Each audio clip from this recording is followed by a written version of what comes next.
Hello everyone, welcome to episode 4 of my story. So this is about my first trip to Nigeria and you're welcome back. So if you've been following my story, then you already know that by the time Michael left Kenya, I was completely in love with him. And to me, he wasn't just my boyfriend anymore. He was the man I believed I would spend the rest of my life with. And when he boarded that plane back to his country, I literally cried, guys. Not the cute movie type tears, real tears, and the kind that make your chest hurt, the kind that leave you staring at your phone, hoping he'll call the moment he lands home. And honestly, those first few days after he left were very difficult for me. So for months, we had talked online, as you all know from episode 1. Then suddenly, we had spent weeks together in person now in Kenya, Nairobi, tukaenda Mombasa. I didn't give all the details on the places we visited, but we spent a good time together in Kenya. And then when he went back to his country, now we went back to the long distance relationship, which felt harder than before now because we had emotional bond, but Michael had a solution for that. A few days after returning home to Nigeria, he called me and we talked for hours, like we always did. Then he said something that made my heart race with joy. Alisema, Grace, I want you to come to Nigeria. And I smiled immediately, because that was going to be my first international trip, and it didn't even have a passport itself. So it was a smile of hope. I had been secretly hoping he'd ask.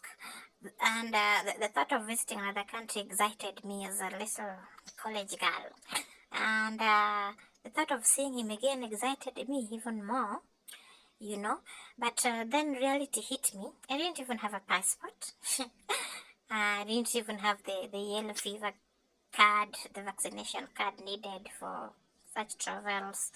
And I had never traveled outside Kenya, as I have said. I had no idea where to begin. So when I told Michael that I didn't have all those papers, he just laughed at me. Don't worry, princess, we'll figure it out, And just like that, the planning began.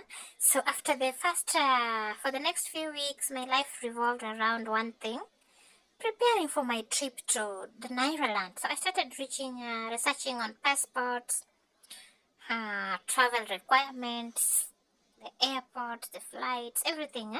And I remember feeling like a child preparing for a school trip. And every day I became more excited, but not everyone. I became excited, but not everyone shared my excitement. The first person to raise concerns was Sharon. You remember my roommate? Yes, one evening we were sitting in our hostel room and I was showing her photos of Michael had sent me from Lagos, and beautiful buildings, busy roads, the restaurants, hotels. She listened quietly, then she asked, Grace, are you sure about this? I just laughed and asked her, what do you mean? Then she shrugged. I don't know, but traveling to another country to see someone you've only known for a few months seems risky, with the stories from Nairoland, people being killed for money, rituals, kidnapped, and all that. So her concerns felt genuine, but I immediately became defensive, as always. Stupid in love. He came all the way to Kenya. That's true, Sharon said. And he met my family. That's true too, she said. He spent weeks here. Also true, she nodded. Then akasema something that annoyed me. Just promise you'll stay alert. So at that time I thought she was overthinking things. And now I know she was trying to protect me. Actually, she was. My mother wasn't much different from Sharon. So the moment I mentioned Nigeria, she became very quiet. Too quiet. And finally she said, Grace, love is good, but wisdom is better. wisdom is better. Love is good, but wisdom is better. I knew exactly what she meant. She wasn't against Michael. She wasn't against the relationship. She simply didn't want me to rush. But I was already moving at full speed. Nothing anyone said could even stop me. I ignored everyone. A few days later, Michael sent me money for my passport application. Again, without hesitation, without complaint, without conditions, the money arrived almost immediately. And once again, I saw it as a proof of his love, And today, looking back, I understand that trust is often built one favor at a time, one gift at a time, one act of generosity at a time. But and within weeks, my passport application was underway. I remember holding the passport for the first time pale Nyayo House. I must have looked at it 100 times. I couldn't believe it. I was actually going to West Africa, guys. I called him immediately, Michael, and he sounded even more excited than I was. The trip was finally becoming real. As departure day approached, my emotions were all over the place. Excitement, fear, nervousness, happiness. I felt everything. And the night before my flight, I barely slept, I kept imagining what Nigeria will be like, what his family would be like, what our future would be like. And at that point, I was already imagining wedding photos, future children, future together, and that's how deeply I had fallen for Michael. And finally, the day arrived. Airport was busy, JKA pale. Unajua hata sikujua where to head. I was asking, and people rushing everywhere. Families saying goodbyes, travelers dragging suitcases, and there I was, a young Kenyan woman preparing to leave her country for the first time. So I remember hugging my mother before entering the terminal. She held me tightly, longer than usual. She then whispered something to my ears. Akasema, "Be careful." I smiled at her and said, "I will, Mama." If only I had known how important those words would become. The flight felt endless, guys. Partly because it was my first international trip. Partly because I couldn't wait to see Michael. And when the plane finally landed, I looked out the window and smiled. Nigeria! Here I am. I was actually in Nigeria at it's called Murtala Muhammad International Airport. That one in Lagos. After immigration and baggage collection, I walked toward the arrivals area. And remember, by that time, you could get your visa on arrival. And it's good that Michael had a friend. Alikuwa anaitwa nani? This guy friend of him. He had a friend at the immigration, so I was received by these guys and went to the visa office and they stamped my visa. I think I paid $50. Michael had sent me $50 and I was given 30 days visa. And he directed me to the exit at the point where Michael was waiting for me. After immigration and baggage collection, I walked toward the arrivals area and my heart was pounding, new country, new everything. Then I saw him. Michael was right there standing waiting for his princess, as he would always call me. So the moment our eyes met, he smiled and suddenly all my nervousness disappeared, guys. He wrapped me in a hug and welcomed me home. He was like, "Welcome home, princess." Then we headed toward the parking lot and he had his car. He parked it there. We drove home, and as we drove through Lagos, I stared out the window like a tourist. Everything felt new, right from the airport. The moment umefika kwa airport Lagos, hiyo Mtala Muhammad, utaona kila kitu ni kipya. Even from the way they dress, everyone, almost 99% is on those their native dresses, the vitenge, top and trouser, and all those senator, they call them senator. Everything was different, from the air, from the way people talk, the traffic, the dress code. everything felt new. Everything felt exciting. The city was bigger than I expected, busier than I expected, louder. You know, they are very loud. And I couldn't stop looking around. And Michael laughed at me. Akasema, you'll get used to it, princess. Then I smiled and I hoped I would. And the next day, he told me there was someone important I needed to meet. Guys, his family. I was nervous. I suddenly became very nervous. Meeting parents is serious, you know. Very serious step. And what if they didn't like me? What if I disappointed them? What if they thought I wasn't good enough for their son? And Michael reassured me, they're going to love you. Don't worry, princess. I wasn't sure about that. And a few hours later, we arrived at his family home.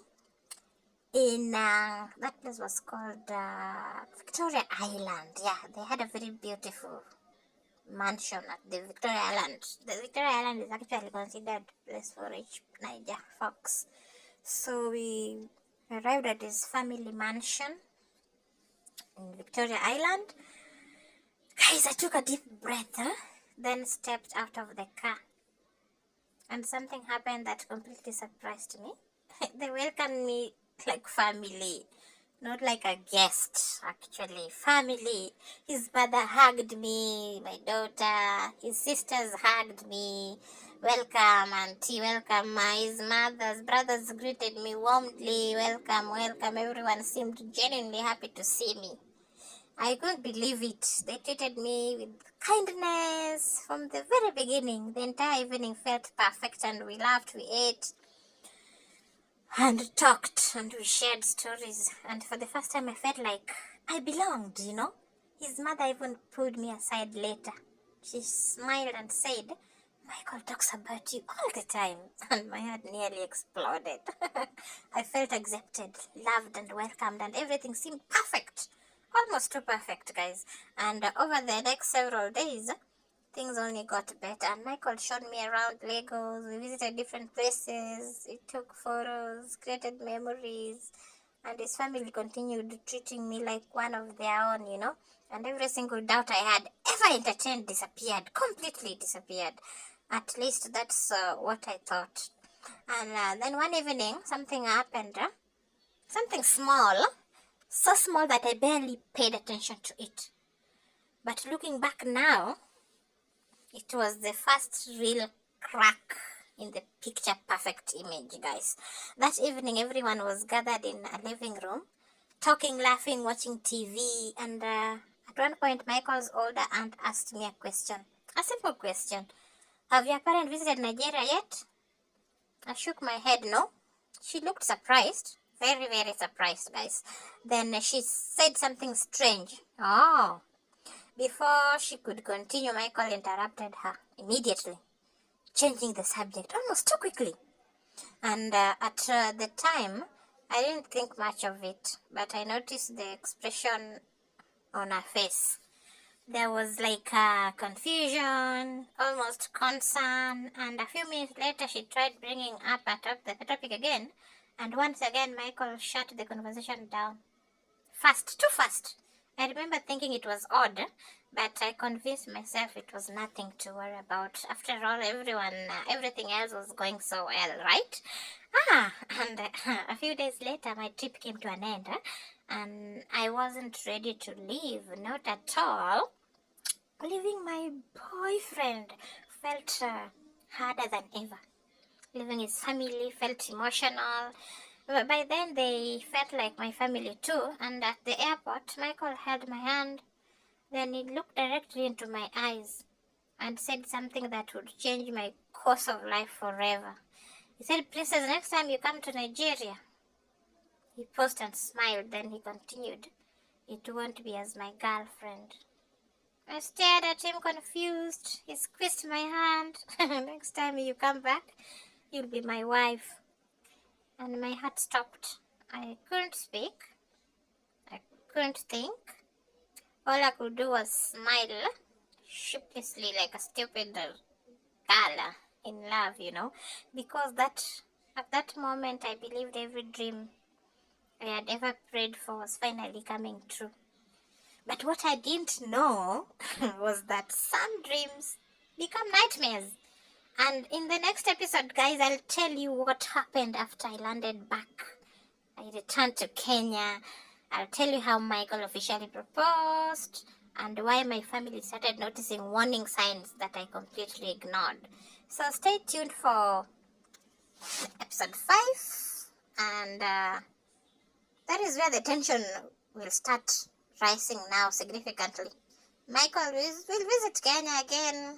He will formally meet my family, pray, pay the bride price, and gain everyone's trust. But you will start insisting on strange conditions for the wedding.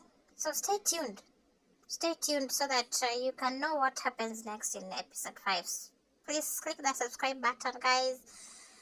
Click that notification bell and